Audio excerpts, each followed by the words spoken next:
Makinig, atensyon mga SSS pensioners, ngayong Huwebes na January 16, matatanggap nyo na ito. 1,000 pisong pension increase, kasama na ba? Lahat ng yan ating tututukan sa video na ito. Hold up.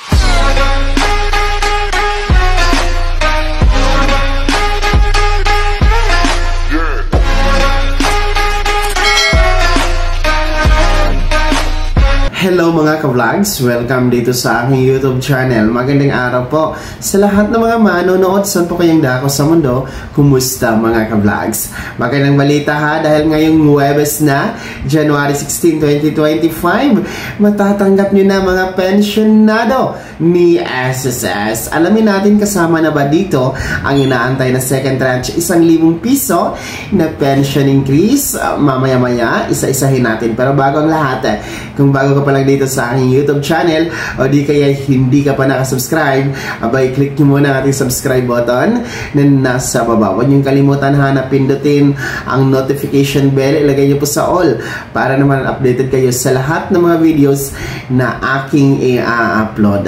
So narito na mga pensionado na SSS para po ito ha sa ating mga kabilang sa tinatawag natin na second batch na mga pensionado.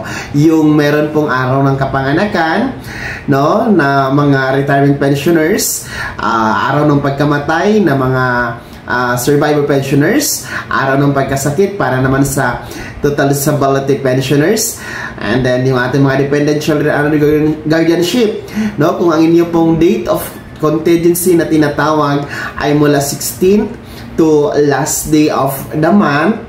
Magandang balita dahil ngayong Huwebes na po, January 16, 2025, ang inyong crediting schedule for your January 2025 pension mga SSS pensionado. So, para po ito sa ating mga second batch. And as you can see, sa inyong kalendaryo, ang January 16 ay regular day sapagkat hindi ito national holiday.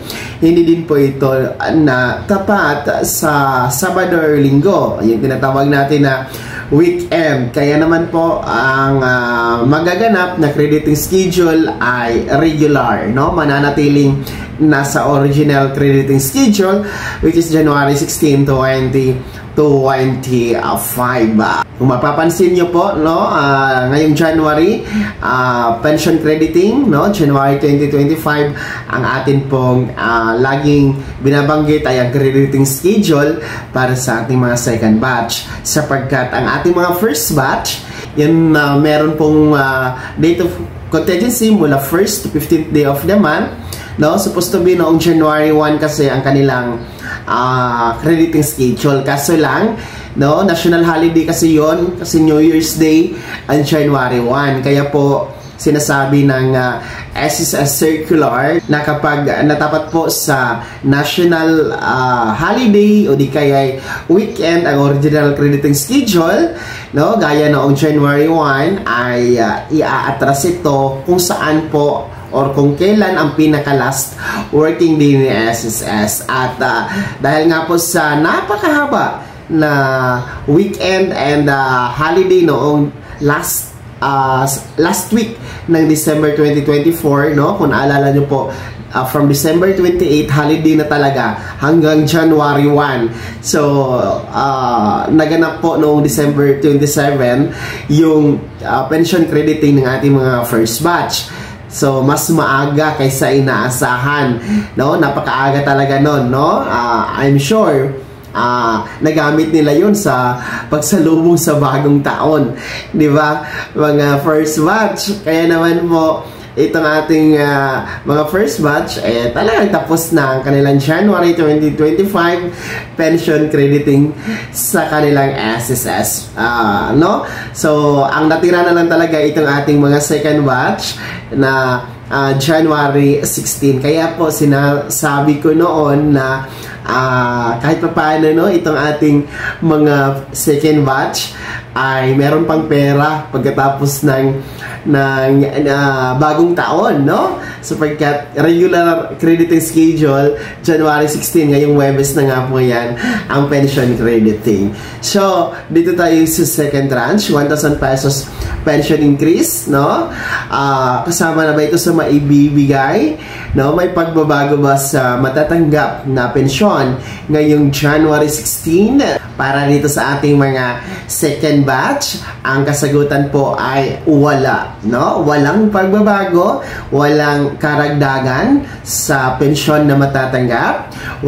Wala pa po ang second tranche 1,000 pesos pension increase, no? Hindi pa po ito maibibigay sa ngayon, and well, in fact, wala pa nga po tayong update from SSS kung ano po ba ang status nito sa ngayon, no? Dahil hindi pa nga po ito napag-uusapan sa ilalim ng bagong liderato sa SSS, no? Sa pamumuno po ng ating bagong SSS President na si Mr. Joseph D. Claro. So, ulitin ko, walang pagbabago kung ano pa yung natatanggap sa mga nagdaang buwan, kung ano po ang halaga ng pensyon ninyong natatanggap, no? Ay iyon pa rin po ang matatanggap ninyo mga second batch, no?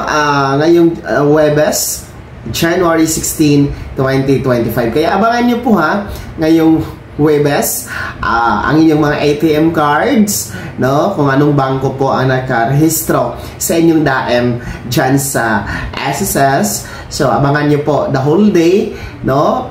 Mag-inquire kayo, no? Kung may laman na ang inyong ATM card. So, iba-iba naman po ang oras, no? Na magre-reflect yan sa inyong ATM card. So, depende po yan sa bangko ninyo. Merong mas maaga, merong morning, may tanghali, may hapon, may gabi. Meron nga mga pensyonado natin na kinabukasan pa nagre-reflect sa kanilang ATM card. Uulitin ko, hindi po yan sa part ng SSS, kundi sa bangko nyo po yan. So, yun, no? Alam nyo naman yung sistema ng inyong bangko dahil alam ko matatagal na kayong mga pensyonado. So, nakakalculate nyo na kung anong oras nagre-reflect dyan sa inyong ATM card during the day of your pension crediting schedule.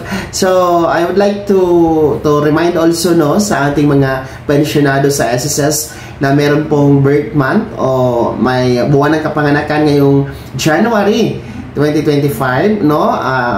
I-remind ko lang kayo, no, kasama ang SSS, na gawin nyo po ang inyong annual confirmation of pensioners or SSS ACOP bago matapos ang buwan na ito, January 31, sapagkat mahalaga ito na magre-report kayo through ACOP sa SSS every birth month. But take note, para lang ito sa mga 80 years old pataas, no? 80 years old pataas na sa Pilipinas o nasa abroad, basta SSS pensioners na 80 years old pataas, you are required to comply your SSS ACOP during your birth month. Gaya nito sa ating mga birthday celebrant itong buwan ng Enero, please comply your ACOP on or before January 31 para po hindi maputol temporarya ang inyong pensyon at para tuloy-tuloy ang pagtanggap ng buwan ng pensyon ay SSS. So, uulitin ko ha, para sa ating mga second batch SSS pensioners na merong a date of contingency mula 16 to last day of the month.